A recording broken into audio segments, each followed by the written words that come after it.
Olá, eu me chamo João Hicken, eu estou aqui para apresentar o trabalho de pesquisa A Dramaturgia sob a Lente do Conflito, uma perspectiva não teleológica, que é resultado do meu trabalho de conclusão de curso da graduação em Artes Cênicas pela Universidade de Brasília, UNB. E é uma pesquisa feita em coautoria com a minha orientadora, professora doutora Lídia Olinto. E aí vamos lá, e comecemos pelo título, né? A Dramaturgia sob a Lente do Conflito, uma perspectiva não teleológica. Por que não teleológica, né? Eu começo entendendo a teleologia como o estudo dos fins, das finalidades. Então, uma perspectiva não teleológica do conflito seria estudar justamente esse não fim do conflito na dramaturgia. E aí, defender o não fim do conflito implica que existam perspectivas que considerem esse fim do conflito e que, antes disso, uma determinada forma de conflito na dramaturgia, né, de alguma forma, tenha sido instaurada para que esse fim possa ser observado por alguns autores, né? Então, eu vou buscar essa contextualização lá como vão analisar o Zondi, o Rubini, que houve um processo de canonização de Aristóteles na era moderna, que aos poucos resultou na fixação de um modelo para a prática dramatúrgica e cênica europeia. E aí que se chega ao que o Zondi vai chamar de drama puro, né? E aí não reconhecendo aqui que existe uma forma pura de drama, né? Como chegar nesse drama absoluto, mas que de fato, nesse processo que o Rubini chama de aristotelismo, estabeleceu-se esse paradigma, né? Que o drama seguia esse modelo pautado na unidade de ação, tempo e espaço, intersubjetividade, né? Diálogos,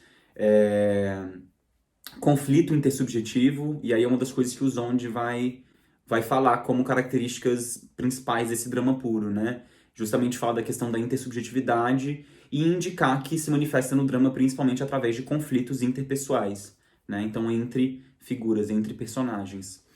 Só que com a chamada crise do drama, que ocorre ali, segundo o Zondi, entre o final do século XIX e o início do século XX, vão ocorrendo mudanças nessa forma pura de drama, né? E ao longo do século XX também vão surgindo cada vez mais obras de ruptura, né? Que rompem mais com esse cânone, e essa busca cada vez maior, né, por romper e buscar outras formas.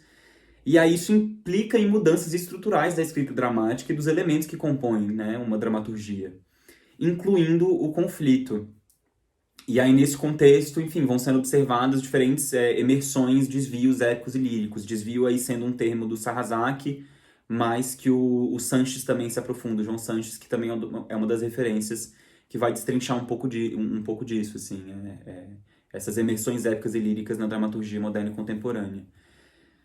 Mas, enfim, então dentro desse contexto de transformações, o Sarrazaki vai falar sobre o desvanecimento do conflito. A Claes Mendes vai falar, por exemplo, sobre uma dissolução de um clássico conflito, já indicando aí que existe uma diferença entre um conflito clássico e um tradicional, né? Mas falamos sobre um conflito que se dissolve. E aí é interessante perceber que aí no léxico do drama moderno e contemporâneo vai aparecer a seguinte citação, que eles falam assim: se entendermos o termo conflito em seu sentido mais amplo, parece que de fato as escritas modernas e contemporâneas continuam a se alimentar de tensões, oposições e lutas.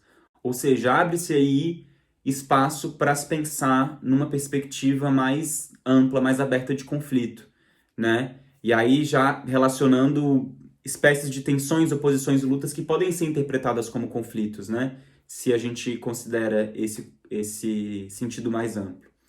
Então, justamente propondo o entendimento ampliado de conflito, na pesquisa a gente começa propondo essas três possibilidades de pulsão de conflito, né? Primeiramente, a pulsão intersubjetiva, que seria a relação entre indivíduos, a pulsão intrasubjetiva, que seria a relação do indivíduo consigo mesmo, e a pulsão extrasubjetiva, que seria a relação do indivíduo com as estruturas socioeconômicas e questões políticas oriundas, né? Para além de duas subjetividades ou dois indivíduos em choque. E aí, nesse sentido, entender que o conflito mais latente numa cena, ele não necessariamente precisa ser um conflito entre dois personagens, né? Ele pode estar se manifestando nessas outras pulsões. E entender também que há uma relação de teia entre conflitos, né? Então, a presença de um conflito não exclui a presença de uma outra pulsão de conflito, muito pelo contrário, né? Por exemplo, para que dois personagens entrem em choque, eles também têm que ter suas questões próprias, né? E porque não se possa interpretar que esses personagens também possam ter conflitos internos ali, dependendo do contexto da peça, de como se analisa, enfim, pode-se entender que existem outras camadas ali de conflito também no movimento da cena, né? Então, entender que há uma relação de teia mesmo e que a predominância de um não exclui o outro. Um exemplo interessante é de Esperando Godot, que as pulsões intra- e extrasubjetivas ocupam um lugar mais central na peça, muito mais central até, do que os pequenos conflitos interpessoais entre os personagens. Então, apesar de ser uma peça que estrutura em diálogos, né,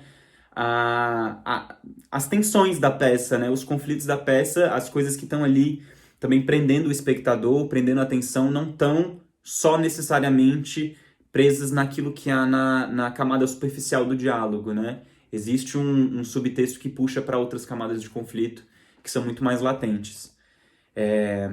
E aí o Martin Esslin também, que é outro autor que aparece na pesquisa, ele traz a noção de suspense, que se daria entre o universo intraficcional da peça, né, esse universo interno da peça, e as reações, emoções do espectador ou leitor perante as ações apresentadas nesse eixo intraficcional.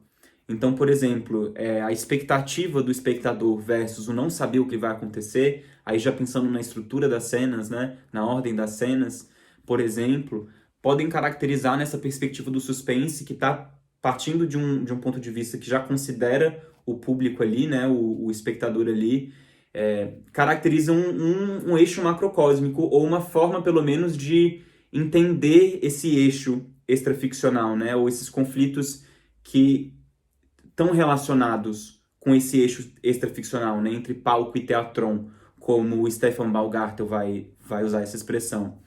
Mas que depende, ainda nesse exemplo do Esslin, que fala do suspense, ainda depende do contexto intraficcional para existir, não é um conflito que migra para um outro eixo, mas é uma forma de ver conflito que considera a existência desse eixo.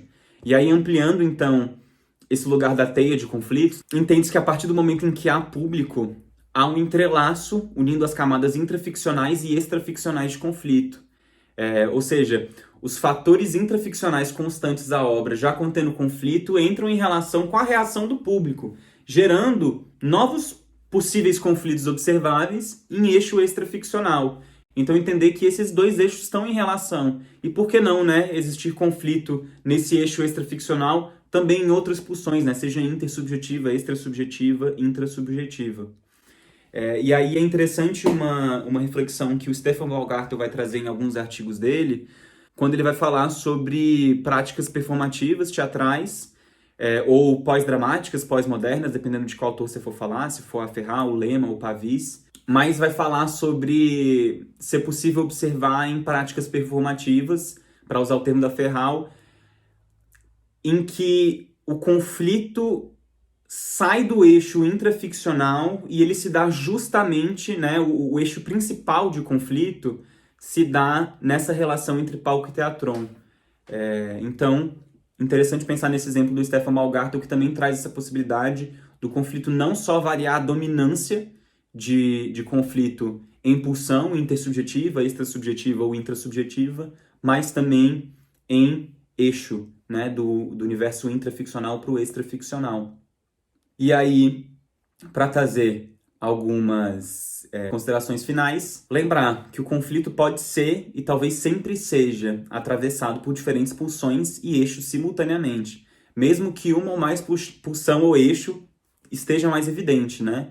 Então, dificilmente é possível pensar em camadas de conflito que são separáveis, né? Isolar um conflito das outras camadas que podem também fazer parte desse lugar de conflito, dessa pulsão evidente de conflito, né? Então, a predominância de conflito pode variar, e ela pode variar tanto em pulsão, sendo intersubjetiva, intrasubjetiva ou extrasubjetiva, como em eixo intraficcional e extraficcional. E aí, a ideia da pesquisa, de um modo geral, é defender que observar a dramaturgia sob a lente do conflito, ela pode ser útil não só para analisar as mudanças no drama, né, usar essa lente para poder analisar esse recorte, mas também para compreender melhor o próprio processo de composição dramatúrgica e alimentar abordagens na prática cênica. Então, para ajudar justamente, assim, eu trago um olhar, além de pesquisador, muito de ator e dramaturgo, né? Então, eu estou pensando justamente no conflito numa perspectiva que possa ser uma ferramenta possível, e não uma regra, não uma fórmula,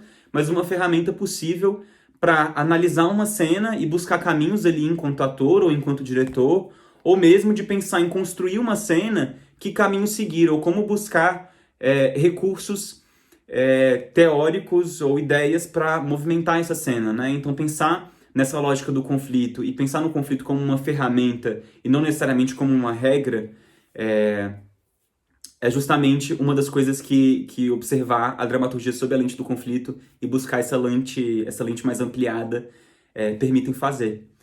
Mas no mais é isso. Muito obrigado a quem assistiu e quem tá aqui até agora. Deixei nosso contato aqui no último slide. E é isso. Muito obrigado.